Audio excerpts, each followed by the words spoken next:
ভাই পরকের একটা বয়স দেন। এক বেড়ার দুইটা ছেলে ছিল। এক ছেলে বড় ছেলের বিয়ে করাইছে, 10-12 বছর হয়ে গেছে। তার গরজ কিনো ছেলে সন্তান হয় না। আর ছোট পুত্রে বিয়ে করায় না। মানে ছোট পুত্রে বাবির প্রতি খুব ক্রাশ আছে। ক্রাশ থাকার কারণে পরে আবার ছোট ছেলেরও বিয়ে করাই দিছে। বিয়ে করাই দেওয়ার পরে হের কাছে হের ঘরে 2-3টা পোলাপান হয়েছে। বড় ছেলে ঘরে কিনে পোলাপান হলো না, তা ঠাস করে শ্বশুর একদিন পুত্রের বউরে কইতাছে আর কি, মা গো, তোমার তো 10-12 বছর হয়েছে, রাতের মুখ দেখতাম না। আমি শুনছি ওই যে বরতলা আপনার এক দরবেশ বাবা বয়, সেখান থেকে পানি পড়া, আর হেবেটার কথা মতো চললে গেলে মানুষের ছেলে সন্তান হয়, যদি যাইতা চাপ বাজাম। তো বৃহস্পতিবার দিন দরবার শরীফে গেছে আর কি, দরবেশ বাবার কাছে। আর সেই দরবেশ বাবা শ্বশুর হয়ে গিয়া সাজ্জা বয়ে রয়েছে। আবার বেটি গেছে পরে তো বেটির 14 ফেরির নাম ঠিকানা, বেটি কি কেমনে কি করে কি সমস্যা সব কয়ে লিখেছে। বেটি গেছে, হ্যাঁ বাবা তো খুব কামেল কর। তখন পানি ফোড়া দিছে, পানি ফোড়া দিয়া আর কইতেছে যে এক রাত তোমার শ্বশুরের লোকে থাকতে আচ্ছা বাইতাইয়া। পরে বেটির জামাইরা কইতেছে, দরবেশ বাবার কাছে গেছিলাম, এলা পানি ফোড়া দিছে আর কইছে যে আপন লোকে এক রাত থাকতে সমস্যা কি, তোমার আপা আর আমার আপা তো এক কতই, এক রাত থাকলে যদি আমরা একটা কিছু হয় তাহলে ভালো না, তো থাকবা। তো বাড়ির বড় বউ না, কাম কাজ সব শেষ করে এনে যায় আর শ্বশুর ঘরে হইতো। এর ভিত্তে শ্বশুর আগে গিয়া এক সহির মেঝে থাকতো আর কি। আগেলা দিনে সহি আসিল, সহির আবার বড় বড় ফাঁকা ছিল।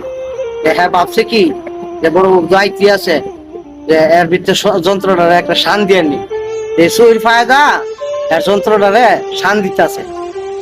এই না দেখে বিলে নিশ্চিত দেখতেছে যে একটা ইন্দুর উঠতেছে নামতেছে, বিলে ঠাস করে একজনের মাথা কামড়টা খাই নিছে। খাই লওয়ার পরে খাইতো গেছে মারা যাওয়ার পরে বেডি আইসে, 2 ঘন্টা পরে আয় দেখি শ্বশুর মহিলা নিছে। মনে মনে চিন্তা করতেছে, অহন যদি সকালবেলা উঠে দেখে আমার শ্বশুরের ধন কাটা মরে গেছে গা, আর আমি জীবিত, দোষটা তো সারা আমার উপরে করবো। যা শ্বশুর তো মরে গেছে গা, আমিও ব্যাগ ধরে মরে থাকি। তো ভিডিও ব্যাগ ধরে মরে নিছে। সকালবেলা দরজা মরজা কেউ খুলে না, তার বড় ফুটাইছে আয়া দরজাটা সাফাইতেছে, উঠে না, পরে বাইঙ্গে ঢুকছে। ঢুকার পরে আয়া দেয় কি বাপও মেরে লইছে, বউ নিচে করে মেরে লইছে। ছোট ভাইটা ডাকে আনছে, বাইরে এদিকে কি হয়েছে? তোর বাবিও মারা গেছে, আব্বাও মারা গেছে, মানে কি করার? তুই গিয়া মানুষজনরে খবর দে, আর গিয়া কাফনের কাপড় আনগা, আমি এটারে কোনোটা রাজ পাহারা যাই, এর ভিত্তি আবার বাইরে বার করুন না, 2-3 লগ লইয়া। ও আচ্ছা। হ্যাঁ বড় ভাই গেছে বাজারও, আর হ্যাঁ করছে কি আন্দা ওই যে বাবির পুত্রি যে ক্রাশ আছিন, চিন্তা করছে বাচ্চা থাকতে তো সুত মারে নিলে কিছু করতারি নাই, মরে গেছে গায়ে বেড়ে একটা কাম করে দিই। দেখুন কাপড় উল্টায় কাম করতে গেছে, পাট করে বিড়ি দেওয়া হজাক উঠে গেছে। এই গুলাম তুই করস কি? হুমা তুই মরস নাই? তো মরছিলাম, কিন্তু তুই যে কাম করতে দিস তো আমি অনেক ভালো গেছি। বিড়ি তো আর হাসারে মরা মরে নাই, অভিনয়ের মরা মরছে আর কি। তখন হের মাথার বুদ্ধি হলো কি রে, আমার বাবির এই কাম করার পরে বাবি ভালো গেছে গা, তাহলে বাইরে খবর দেন। বাইরে খবর দেন না, ঘটনাটা কইছে বাবির এই করছি পরে বাবি ভালো গেছে গা, মানে আয় বাপের 2 ভাই মিলে ফুটকি মারে।